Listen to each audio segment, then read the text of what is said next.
오늘은 하나님을 존중하는가 하는 제목으로 같이 말씀을 상고하려고 합니다. 우리가 올해 표어 중에 예수님을 닮는 성도라는 것에 들어있는데, 지난주에 말씀에 이어서 예수님께서 하나님을 섬기는 일에 우리에게 본이 되어 주셨는데요, 그 중에서도 하나님을 존중하는 삶이라는 것은 대단히 중요한 본입니다. 제가 보기에 예수 믿는 사람들이 잘 믿는 것 같은데 썩 그렇게 하나님의 은혜를 누리지 못하는 이들이 있습니다. 적지 않습니다, 그 숫자가. 왜 그럴까? 저는 지금까지 연구를 해보니까, 그들을 가까이 해보니까 알겠어요. 하나님을 존중하지는 않아. 근데 자기 혼자 열심이야. 자기 혼자 자기 방식으로 신앙생활을 잘해.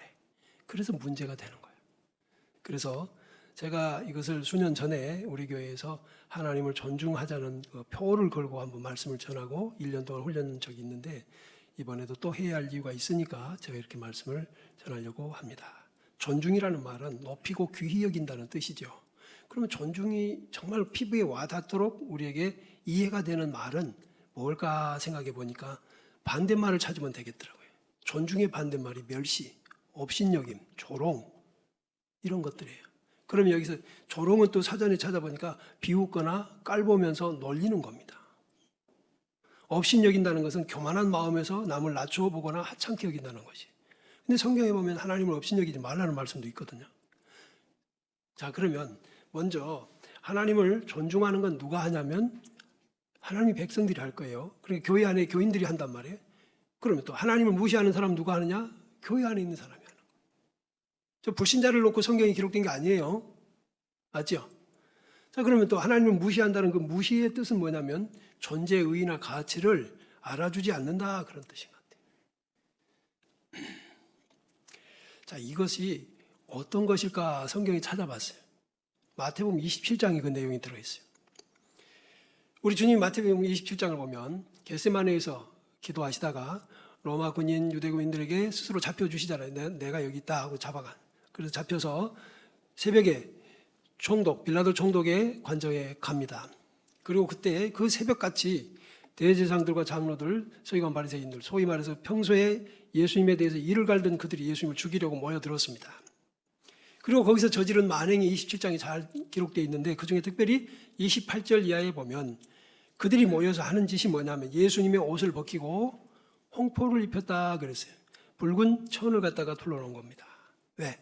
그때 당시에 붉은 천이라는 것은 귀족들이 입는 것, 왕이 입는 것, 그런 상징적인 의미가 있으니까 네가 진짜 그러냐? 그러면서 옷을 벗겨놓고 그렇게 하더라고요. 그 다음에 29절에는 보면 가시관을 엮어서 그 머리에 씌웠다. 가시로 머리에 씌울 수 있는 관을 만들어서 씌웠고, 그리고 갈대를 그 오른손에 들렸다. 갈대는 뭐냐? 왕들이 들고 있는 홀 대신해서 이것을 갖다 놨어요. 비교도 안 되는 것이지만 그만큼 멸시하고 조롱하고 업신여겼다, 그 말이죠. 그래 놓고서는 그 앞에 무릎을 꿇고 희롱하여, 희롱이 뭐죠? 온갖 말로 조롱하고, 그러니까 다시 말하면 인간 이하의 대접을 한다. 유대인의 왕이여 평안할지어다 하면서 그에게 침뱉고 갈대를 뺏었다. 여러분, 무릎을 꿇려놓고 옷을 벗기고 지들 마음대로 하더니 이번에는 침을 뱉었다. 사시면서 여러분 누가 침 뱉은 일을 경험한 적이 있습니까? 잊혀지지 않을 모멸감에 젖게 될 겁니다. 주님을 그렇게 무시하고, 그리고 그의 머리를 치더라. 그리고 놀리고 희롱을 다 한 후에 홍포를 벗기고 도로 그 옷을 입혀서 십자가에 못 박으려고 끌고 나가더라. 짐승을 끌고 가듯이. 자, 이들에게서 하나님을 존중한다는 거, 우리 주님을 존중한다는 게 없죠? 전혀 찾아볼 수 없습니다. 여러분들이 회사에서 무시당한 적이 있습니까? 자기를 투명인간 취급하는 거예요. 앞에다 놓고 없는 듯 다른 말하고. 정말 견디기 어려운 문제가 있을 거예요. 여러분, 하나님을 존중하십니까? 어느 정도로 존중하십니까? 어떤 때 존중했습니까? 여러분 신앙생활이 진짜 하나님을 존중하는 겁니까? 하나님을 존중하지 않는 것이 과연 정상적인 신앙생활일까? 하나님과의 관계가 있을까? 하나님을 존중하는 신앙생활이야말로 우리 인생의 성패를 좌우하는 결정적인 태도다. 저는 그래서 오늘 이 말씀을 강조하고 싶어요. 제가 지금까지 평생을 이 길만 와서 제 동역자들도 많이 봤고 교우들도 많이 봤고 세상에서 여러 활동하면서 높낮이 있는 직분자, 신분을 많이 또 경험도 해봤지만 여러분 끝이 좋아야 됩니다. 끝이 지금이 아니야. 한때 덩덩거렸던 사람 노년에 버림받고 처참하게 잊혀진 자들이 하나님께서는 사무엘상이라고 하는 이 성경에 한 집안의 무서운 몰락을 기록해 두셨습니다. 왜 이런 걸 처참하고 무서운 것을 기록해 두셨을까? 이 소리 좀 줄여주면 좋겠어요. 하나님께 제사장으로 구별되어 세움을 입었던 할아버지는 두 아들 제사장의 죽음을 전해 듣자마자 그 앉아있던 의자에서 넘어져서 목이 부러져서 죽고, 또한 그 소식을 듣던 며느리는 아직 해산할 때는 안 됐으나 갑자기 아파져서 고프려 해산을 하다가 죽습니다. 마지막 남긴 말이 뭐냐? 이가봇이라고 하는 히브리어 뜻은 하나님의 영광이 떠났다. 하나님의 영광이 떠났다. 우리 집안을 통해서. 그래서 그 집안은 몰락하고 말았습니다. 이 오늘 우리가 읽었던 이 본문에는 엘리와 그 아들들, 그 사람들 제사장들 아닙니까? 누구보다도 많은 하나님의 은혜를 누리고 살았던 이들입니다. 특이하게도 그럼 절대 그럴 리가 없는 그분들이 어떻게 그렇게 하나님을 무시하고 존중하지 않았을까? 그들은 주어진 특권과 자유로 하나님께 드리는 제사의 절차를 무시했고 제물을 훼손했고 거룩하게 구별된 성소에서 수종드는 여인들과 더러운 성범죄를 일삼았습니다. 아버지 엘리는 아들들의 타락한 소식을 듣고도 말리지 않습니다. 말리지 않아. 얘들아, 좋지 못한 소식이 들리는데 왜 자꾸 그러냐? 그만해라. 이런 정도입니다. 사랑하는 여러분, 하나님 앞에 바르게 서는 게 미래입니다. 이건 공갈 협박하는 것이 아니라 지금 성경에 있는 말씀을 제가 전해드리는 거예요. 자기도 아는 죄, 여러분 아는 죄 있죠? 아는 죄, 거듭하는 게 악이요. 그건 심판받습니다. 거듭거듭하고 있는 거예요. 왜? 엘리의 아들들이 제사장 신분이라는 말은 하나님은 어찌 모르겠어요. 어떻게 성전이 어떤 것인지 어찌 모르겠어요. 제물을 어떻게 구별해야 되는지 어찌 모르겠냐고요. 그러나 그것을 한 번, 두 번, 세 번 해가도 하나님 끝도 안 하시거든. 그러니까 그만 더 하는 거예요. 하나님 없는 줄 아는 거예요. 하나님은 눈도 없고 귀도 없는 목석인 줄 아는 거예요. 바로 그 생각이 드는 순간 그 사람은 저주받은 겁니다. 이 역사적인 사실을 오늘 우리에게 적용하자면 예배의 문제입니다. 예배는 하나님을 존중하는 최고의 문제. 기회죠. 우리는 매주일 모여서 예배를 드립니다. 지금 이 시간에도 전국의 수만 개 교회에서 예배가 드려지고 있습니다. 예배의 대상은 하나님이시죠. 사람이 아닙니다. 어떤 잘난 목사도 아니고 어떤 대형교회 목사도 아니고 하나님이시죠. 그런데 그 하나님은 사람의 눈에는 안 보입니다. 지금도 이 자리에 우리는 그 보이지 않는 영이신 하나님이 계시고 그 앞에서 우리는 성령과 말씀, 곧 진리로 예배드리고 있다. 이것을 하나님은 말씀하시는 것이죠. 시간이 갈수록 세월이 갈수록 더해가는 죄를 더해가는 엘리 아들들의 눈에 보이지는 않았을지라도 하나님은 그들을 감찰하고 계십니다. 잊지 맙시다. 하나님의 존재는 나는 못 보지만 하나님은 나를 보시는 분이라는 거예요. 매우 특이합니다. 예수님께서 우리에게 본이 되어주시는데 올해 우리 무선종교 중에 예수님을 닮는 성도, 행복한 가정, 좋은 이웃, 이 중에 첫 번째가 예수님을 닮는 성도. 그러면 예수님은 우리가 하나님을 어떻게 대해야 하는지에도 모범이 되어주셨으니 이걸 잘 배워서 우리가 예수님을 닮으면 좋겠어요. 예수님을 통해 하나님이 한없이 기쁨과 영광을 받으신 것처럼 우리도 그래야 되지 않겠냐 그 말이에요. 예수님이 하나님 앞에 보여드리는 태도 중에는 하나님을 한없이 존중했다는 거예요. 한없이 존중하는 그 삶을 통해서 아버지 하나님을 기쁘시게 하셨고 우리도 본을 받게 하셨어요. 이렇게 사는 게 하나님을 기쁘시게 하는 거야. 말로만 우리가 예배하니 하나님 영광을 받으십시오, 하나님 기뻐하십시오 그러는데 더럽고 추하고 예배도 준비가 안 된 것들이 모여가지고 그렇게 한다면 그것은 분명히 하나님을 진노하는 거예요. 엘리 제사장의 두 아들들의 죽음은요, 제사에 집전하는 절차가 잘못돼서 죽은 게 아니에요. 그죠? 제사장으로서의 삶에서 문제가 왔어요. 지금 우리는 그래요. 월요일부터 토요일까지 예배자의 삶에서 문제가 있는 것이지 예배하는 1시간 이하까지 그거 얻지 못하겠어요. 그러나 지금 이 시간조차도 하나님 우리의 심령을 감찰하시니 몸뚱어리는 여기 갖다 놓고 속담에 비둘기가 그 몸뚱어리는 나무까지 있지만 마음은 콩밭에 있다고 하는 것처럼 지금 이 자리에 와 있을 때 마음은 집에다 놓고 있고 마음은 어디 놀이터에 뒀다면 이것은 하나님을 조롱하는 것이 되는 게 틀림없지 않을까 싶어요. 그래서 월요일부터 토요일까지 우리에게 주어진 수많은 시간을 우리는 마음껏 할 일을 다 해놓고 주일에는 하나님께 집중하는 것이 돼야 되겠죠. 질서는 창조의 원리입니다. 혼돈을 정리한 것이 질서입니다. 엘리 제사장과 예수님을 통해서 우리는 인간의 삶에서 하나님 존중은 생사를 결정하는 대단히 중요한 요소라는 사실을 배우게 됩니다. 하나님은 그 어떤 것보다 우선하고요. 우리 삶에서 이 질서를 엄수하는 것은 하나님을 존중하는 태도라는 것도 보여주십니다. 문제가 하나 있습니다. 눈에 보이지 않는 하나님은 엘리 가문의 사람들처럼 우리도 자칫 무시하기 쉬운 존재라는 거예요. 정말 그래요. 우리가 말이에요. 조그만 아이만 하나 있어, 철없는 애가 하나만 있어도 그 앞에서 행동 조심하죠. 벗고 있던 옷도 입을 것입니다. 해프게 행동하던 것도 이 아이 앞에서 조심하지 않을 거예요. 함부로 말하지 않을걸요?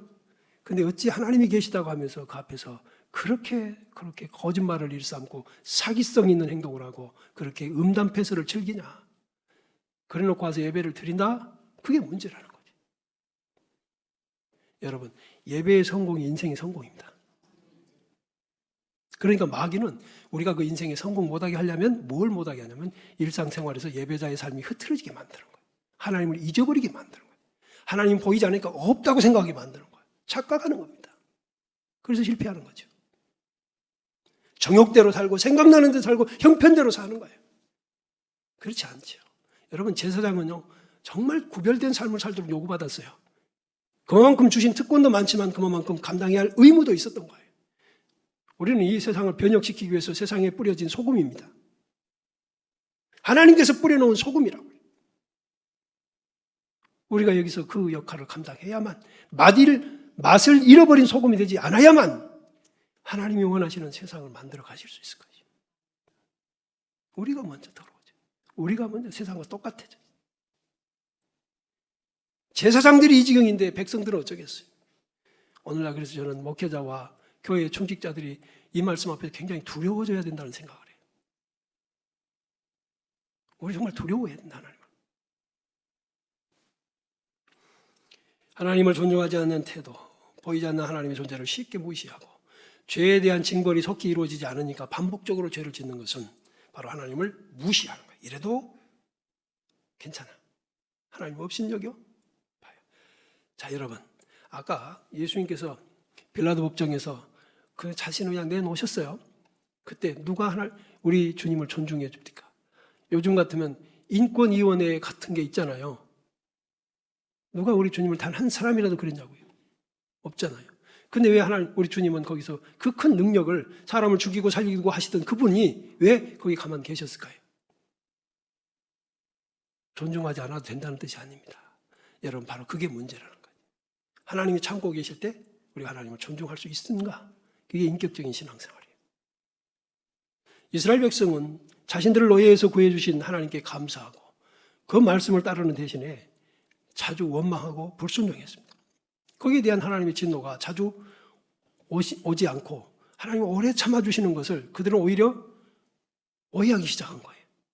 뿐만 아니라 그 불순종에 따라오는 대가가 그렇게 큰 것도 아니고 어떤 데는 아예 아무런 영향도 없는 것처럼 보이니까 그 사이에 점점 원망과 불순종이 습관적으로 굳어지고 있었어요. 지금 엘리 제사장이 가문에 있었던 것처럼 죄 하나 가지고 하나님이 즉시 처단하신 게 아니라 깨닫고 돌이킬 수 있을 정도로 하나님은 오래 참아주시고 기대하시고 그들에게 인격을 주신 것이지요.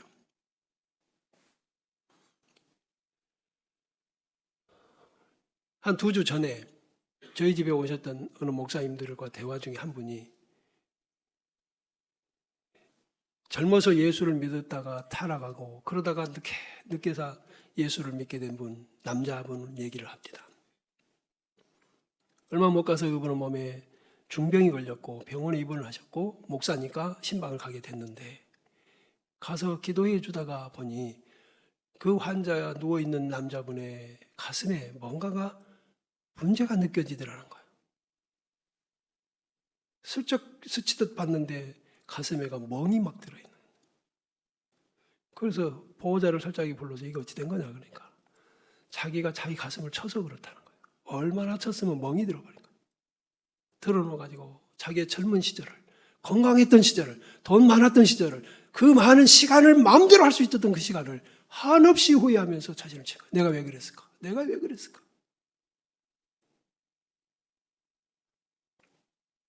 지옥에 가면 슬피 울며 이를 갈미 있으리라고 주님 말씀하셨죠. 그건 누구가 슬피 울며 이를 가는 대상이 누구라고 그랬죠 제가? 자기 자신이에요. 자기 자신. 바로 아까 그분처럼. 얼마나 환자가 가슴을 쳤으면 가슴이 멍이 들어가지고 시커먼. 그러다 얼마 안 해서 돌아가신 거예요. 오늘 이 시간에 이 말씀을 듣는 여러분, 이게 바로 하나님의 사랑의 음성이요 기회인 줄로 믿으시기를 바랍니다. 우리는 하나님의 마음을 제대로 알아야 바른 태도로 순종할 수 있습니다. 단순히 재앙을 내리시는 하나님을 피하려는 순종에 그치는 게 아닙니다. 그래서 안 되죠. 그건 신앙생활도 아니고 정상적인 관계도 아닙니다. 하나님 속이는 거 아니에요? 그 시간만 모면해보자는 거 아니냐고. 소나기 지나갈 때만 피하자? 아니요. 우리 하나님은 그런 분이 아니에요. 이스라엘 백성을 닮은 그런 태도는 사랑의 관계 아니에요. 하나님 존중하는 모습도 아닙니다. 여러분. 이스라엘 백성들은 하나님의 명령을 하나의 속박 내지는 엄격한 규율이나 법으로만 본 거예요. 그래서 그 명령을 하실 때 하나님의 마음을 잊지 못한 거예요. 여러분 하나님의 모든 말씀은 우리를 사랑하시는 아버지의 음성인 줄로 믿으시기 바랍니다. 하나님의 말씀대로 살면 소망이 있고 하나님의 말씀대로 살아야 미래가 있는 거예요. 여러분 묻습니다. 여러분 자녀들에게 골탕 먹이는 부모가 있습니까? 자녀가 어릴 때일수록 바른 길로 가려 얼마나 아이들은 때를 쓰면서 불순종하겠다고 덤빕니까? 그러나 아니다. 그래서는 안 된다. 말리고 애기한테 쓴 약을 먹여야 되니. 요즘에는 뭐 좋은 이 약들도 개발이 돼 있지만 우리 아이들 어렸을 때는 보면 가루 알약을 갖다가 숟가락에 포개가지고 쏙 해서 물 섞어서 먹이려면 애가 안 먹으려 하죠. 쓰니까. 그러면 어떻게 먹겠죠? 그래 미안하다. 먹지 마라 그러면. 안 먹고 싶으면 먹지 말아야지. 그럴 보면 한 사람도 없지요?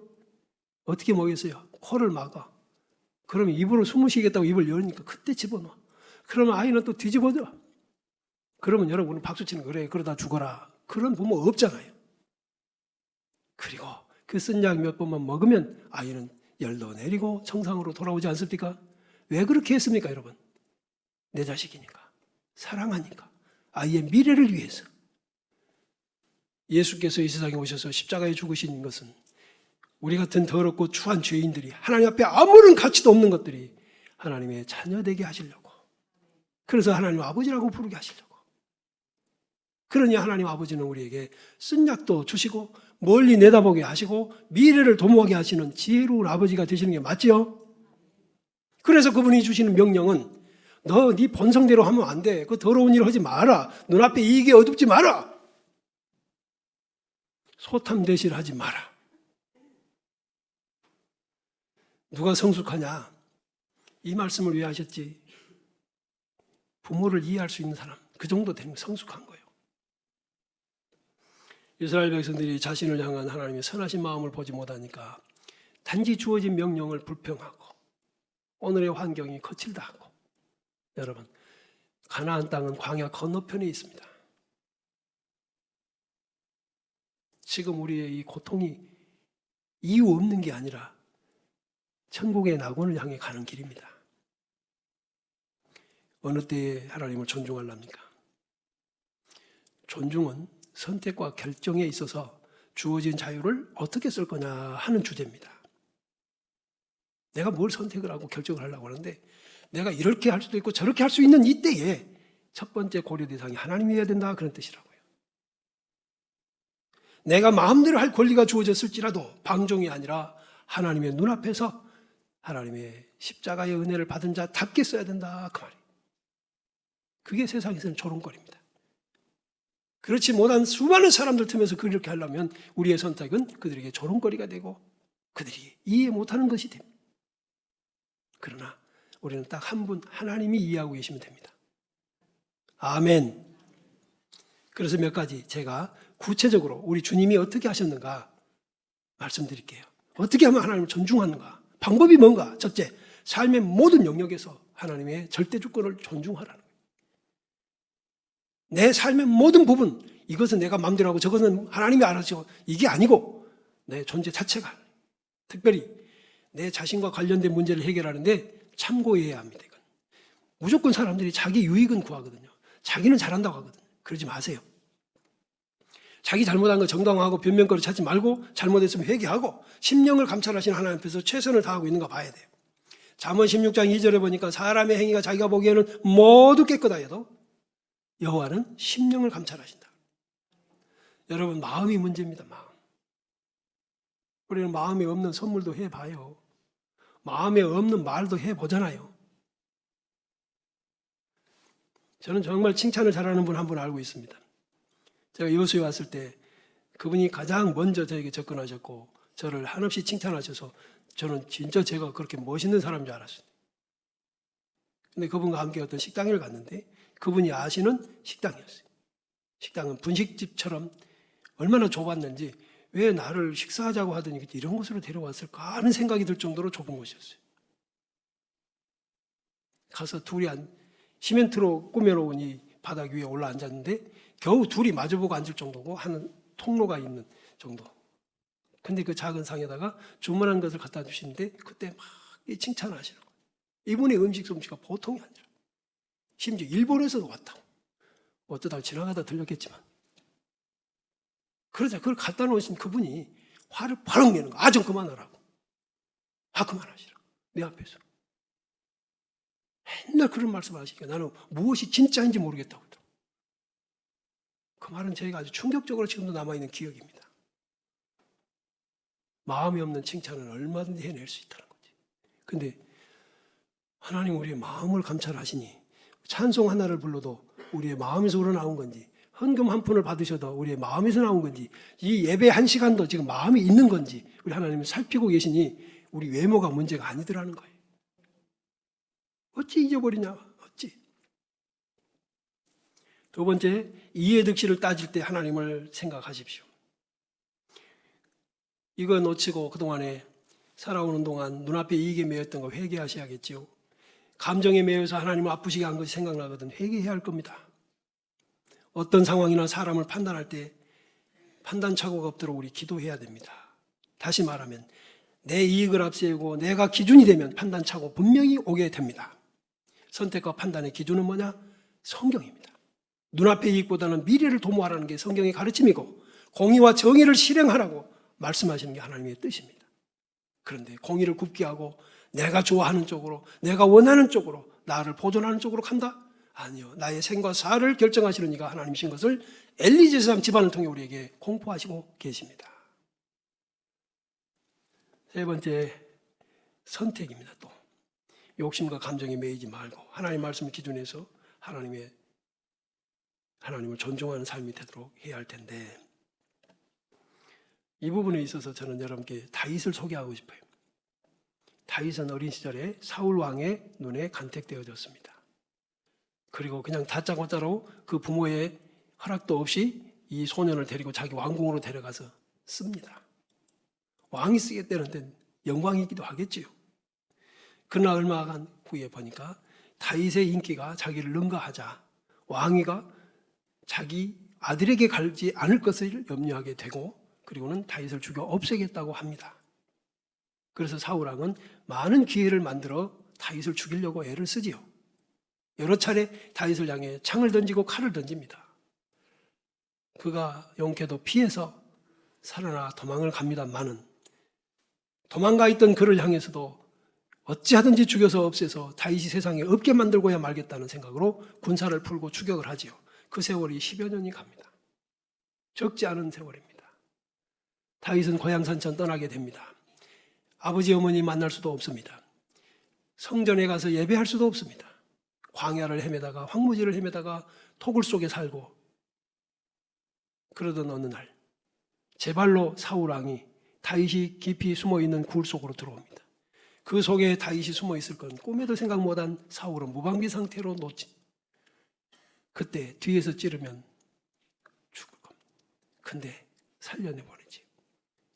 또 사울이 다윗을 추격하다가 천막을 치고 그 가운데 잠들었는데 왕을 포위해야 할 군사들은 다 잠들고 무방비로 왕 침소까지 들어가지요. 머리맡에는 창이 길게 하나 땅에 꽂혀 있습니다. 따라갔던 부하가 하늘에 준 기회라고 생각하고 내가 꽂아버리랍니다. 2번 꽂을 것도 없습니다. 그렇잖아요. 반듯하게 누워있는데 아주 심장을 찌르면 한 번에 끝나겠지. 근데 다윗은 말립니다. 여러분, 그때 선택한다는 게 뭔가? 그때 내 감정을 어떻게 쓰는 건가? 그때 하나님이 안 보이지만 하나님을 어떻게 존중해야 하는가? 바로 그거라니까요. 그 상황을 함께 갔던 부하는 우리에게 준 하늘의 기회라고 봤지만 다윗은 아니야. 하나님이 기름 부어 세운 일을 어떻게 내 손으로 하겠냐? 하지 마라. 하나님이 세우셨다면 하나님이 처단하실 것이다. 아멘. 오늘 교회 안에 이런 태도가 없어졌잖아요. 하나님 존중하지 않잖아요. 자기가 하나님의 자리에 들어가. 두고 보십시오. 그런 사람은 반드시 하나님께서 그 최후를 비참하게 만들 테니까. 하나님은 심은 대로 거두게 하시죠. 우리는 하루하루 순간순간 선택의 기로에 놓이며 그 선택의 열매를 먹게 됩니다. 그 선택의 잘잘못을 지금 당장은 따질 수도 없고 깨닫지도 못하지만 실제로 훗날 돌이켜보면 인생의 결정적인 순간이 바로 그때 선택한 것이 오늘 여기구나. 이제서 알게 돼. 그러면 가슴을 치겠죠. 멍들도록 치겠죠. 이를 갈겠지요. 이가 다 부서지도록 갈겠지만 돌이킬 수 없습니다. 역사나 개인에게 가정법은 없습니다. 만약 그때 그렇게 가정법 없다고요. 그러니까 지금 현재 우리 하나님을 존중하는 신앙생활을 해야 된다. 할렐루야. 우리 주님은 바로 그 한 번의 선택을 그렇게 하나님을 존중하고 한없이 존중하고 그 존중 속에서는 어떻게 합니까? 십자가 지고 죽으라는 말씀 앞에서도 그는 존중하고. 그래요. 왜 하필 내가 죽어야 합니까? 왜 내가 이 교회의 어려운 문제를 맡아야 됩니까? 왜 나만 이렇습니까? 이게 아니라 바로 그걸 뒤집어서 내가 하나님을 섬길 수 있는 기회, 나의 미래를 도모할 수 있는 기회예요. 여러분, 어려울 때요. 누가 생각납니까? 나 골탕 먹일 사람을 찾습니까? 아니면 나를 도움이 될 만한 사람을 찾습니까? 힘든 일이 있을 때 내가 믿을 만한 사람을 찾습니까? 나를 역이용할 사람을 찾습니까? 여러분? 내게 십자가를 지라고 하신다는 말씀은 그만큼 나를 신뢰하신다는 뜻이며 내게 주어진 기회라는 뜻인 줄로 깨닫기를 바랍니다. 이게 지혜예요. 왜 하필 나냐? 아니요. 순종이 특별하면 은혜도 특별합니다. 나는 특별한 인생 살고 싶어 하면서도 주어진 것은 특별하지 않기를 바란다면 이건 잘못 심는 거지. 우리 주님은 자신의 나라를 세우려 하지도 않았습니다. 자기 목숨을 지키려 하지도 않았습니다. 나라를 세우자고 하는데 우리 임금이 되어달라고 하는데도 아니라고 하시잖아요. 제가 오늘 목회자 칼럼이 썼어요. 로마 제국의 약 1500년을 제국치고는 굉장히 오래간 나라죠. 그 나라를 대신해서 우리 주님의 나라가 세워졌다고 한들 1500년밖에 가지 않았을 것 같지 않습니까? 다시 말하면 이 세상 제국이란 항상 끝이 있으니까. 근데 우리 하나님, 우리 주님은 이 땅에 제국을 세우신 게 아니야. 오직 하나님 아버지를 존중하고 순종하는 데 본이 되셨고, 그리고 지금 그 영원한 나라, 하나님 나라에서 하나님 보좌우편에 앉아 계십니다. 우리가 예수님의 이런 본을 받고 따르는 신앙생활을 하도록 기도하고 힘써야 할 것입니다. 이제 우리 하나님 말씀을 존중히 여깁시다. 그 말씀 한마디면 빠져나갈 구멍 찾지 말고 어떻게 순종할까를 먼저 찾는 자가 되시기를 바랍니다. 제가 그동안도 목회하면서 보니 어떤 분은 어쩌면 그렇게 교회 일 안 될 것을 연구를 해갖고 오는지 그 시간에 반대로 어떻게 하면 될 거를 연구를 해갖고 오면 참 좋겠다 싶어요. 예배를 존중히, 예물을 존중히 하십시오. 하나님과 관계된 것은 전부 전부 귀히 여기시기를 바랍니다. 우리 인생의 결정적인 순간이 왔을 때 하나님께 제대로 반응을 하도록, 그러면 큰 보상을 받게 되는 지혜가 있다는 사실을 훈련해야 됩니다. 선악과 따먹는 아담 하와를 말리지 않은 하나님, 다윗이 밧세바를 범할 때에 끼어들어서 막아서지 않으셨던 하나님, 마찬가지로 지금 우리가 범죄하는 것도 막아서지 않습니다. 왜? 충분히 막을 수 있도록 성경을 주셨기 때문에. 아멘. 그래서 성경을 배워야 되고 성경을 따라 판단해야 됩니다. 제 인생 돌아보니 수없이 많은 선택의 순간입니다. 수없이 많이. 서울에서 여수로 내려올 때도 중요한 중대 기로에 서서 판단을 해야 됐습니다. 그때 저는 손해보는 쪽을 택했어요. 내게 손해보는 쪽. 그게 낫겠더라고요. 다른 사람에게 유익을 주는 쪽을 선택해요. 그러니까 바보같이 됩니다. 그러나 끝에 가보면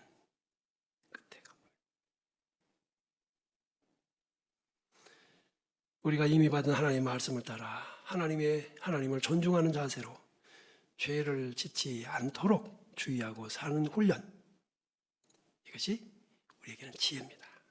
자, 여러분, 이 훈련이 왜 중요하냐면 무의식적인 순간에 훈련된 대로 나가거든요. 그렇죠? 훈련이 된 사람과 안 된 사람의 차이가 있어요. 그래서 요즘에는 애기들도 소방훈련 합니다. 지진 대피 훈련도 하더라고요. 심지어 어지간하면 심폐소생 훈련도 하잖아요. 정말 저는 감격입니다. 어떤 사람이 길가에서 또는 식당에서 쓰러졌는데 즉시 어떤 사람들이 전혀 얼굴도 이름도 모르던 사람들이 찾아가서 막 심폐소생술을 해서 그 사람을 살려내는 모습, 우리 대한민국이 선진국이구나 하는 생각이 들어요. 감사하지요. 그 훈련됐기 때문에 그렇습니다. 우리도 하나님을 존중하는 훈련합시다. 진짜 우리가 예수님을 닮았다면 우리의 삶이 하나님을 존중하는 삶으로 드러나야 될 줄로 믿습니다. 일어나서 찬송합시다.